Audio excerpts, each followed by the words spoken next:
kita juga berupaya untuk terus menghadirkan terobosan inovasi yang juga menghadirkan teknologi yang semakin responsif terhadap berbagai ancaman dan tantangan alam.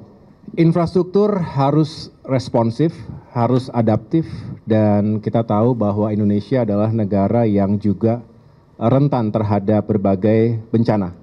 Bencana alam, kita berada di rings of fire. Inilah sekaligus karunia tapi juga sekaligus takdir yang kita harus benar-benar bersiap.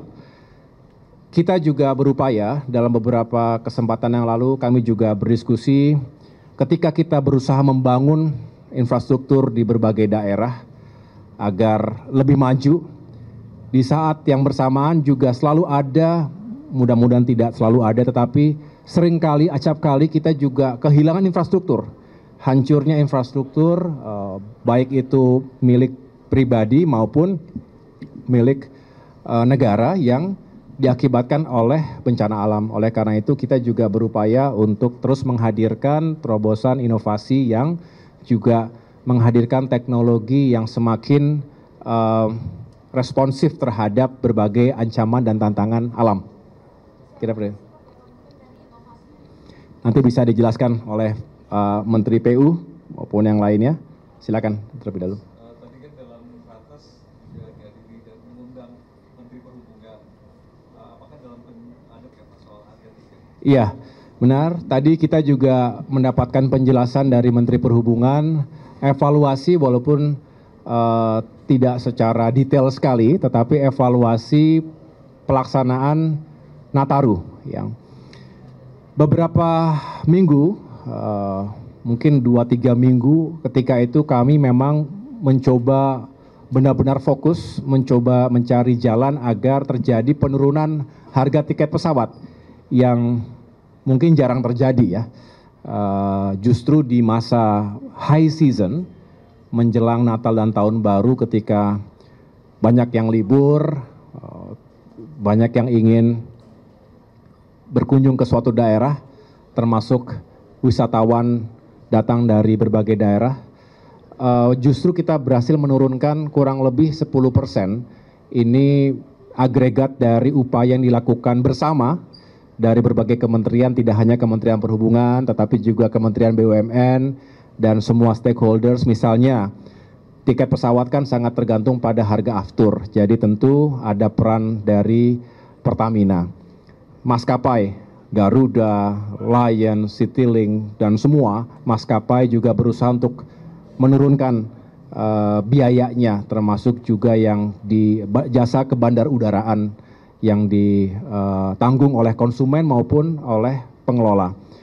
Dan yang lain-lain termasuk fuel surcharge yang bisa kita turunkan dengan signifikan. Oleh karena itu sebetulnya di sini diapresiasi oleh berbagai kalangan. Saya juga bersyukur karena apa yang diarahkan oleh Bapak Presiden Prabowo Subianto agar sebisa mungkin kita melayani masyarakat, bukan hanya faktor keamanan, kenyamanan, tapi keterjangkauan terhadap harga-harga tiket atau tarif ya.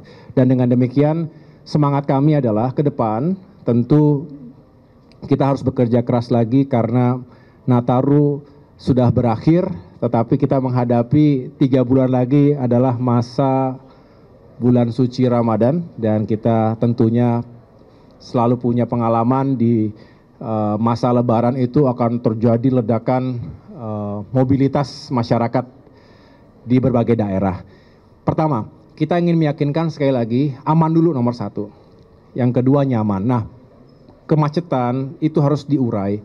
Tadi dipaparkan oleh Pak Menteri Perhubungan, misalnya menghadapi atau mengantisipasi kemacetan atau penumpukan yang begitu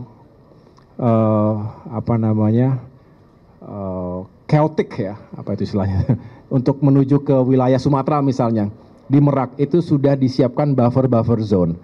Tetapi itu perlu dicek sekali lagi segala sesuatunya dan membutuhkan waktu. Dan kita juga ingin meyakinkan semua terlibat untuk meyakinkan ini dijalankan dengan disiplin, manajemen lalu lintas juga semakin baik, dan selebihnya kita berupaya kembali untuk menurunkan harga tiket pesawat, termasuk juga moda transportasi lainnya. Karena kita tahu tidak semua menggunakan pesawat. Beberapa saat yang lalu saya juga datang ke Pelni misalnya ya, karena kita tahu masyarakat kita juga banyak sekali menggunakan kapal-kapal laut penumpang dengan berbagai kelas untuk menuju ke lokasi-lokasi yang tidak semua memiliki akses pesawat dan juga lebih terjangkau harganya, walaupun tentu dari sisi durasi perjalanan lebih panjang. Boleh?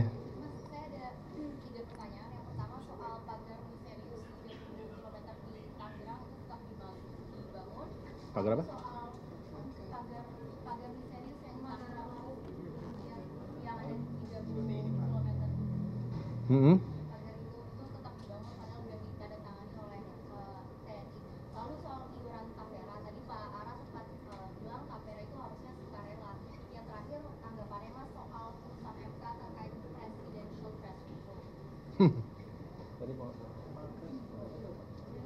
Saya nanti akan saya pelajari dulu ya sebelum saya bisa berkomentar, termasuk yang tapera nanti saya akan cek apa yang disampaikan oleh Pak Menteri karena tadi nggak datang di sini.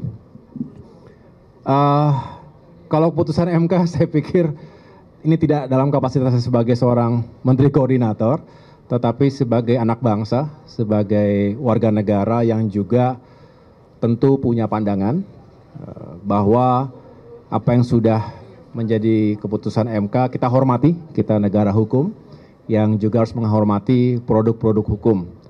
Namun demikian yang perlu kita hadirkan adalah semangat bahwa demokrasi di Indonesia juga harus terus kita rawat dengan baik, kita jaga dengan baik untuk menjadi negara yang kita nikmati hari ini dengan sistem demokrasi dan politik yang terus tumbuh dan berkembang, juga melewati fase sejarah yang tidak bisa kita lupakan, reformasi 1998 yang semua juga tentu harus terus melakukan refleksi dan kontemplasi. Tetapi semangatnya adalah Indonesia ke depan bukan hanya kita berharap menjadi negara demokrasi terbesar nomor 3 di dunia setelah India dan Amerika Serikat, tetapi harapannya demokrasi kita semakin berkualitas, semakin menghadirkan partisipasi masyarakat,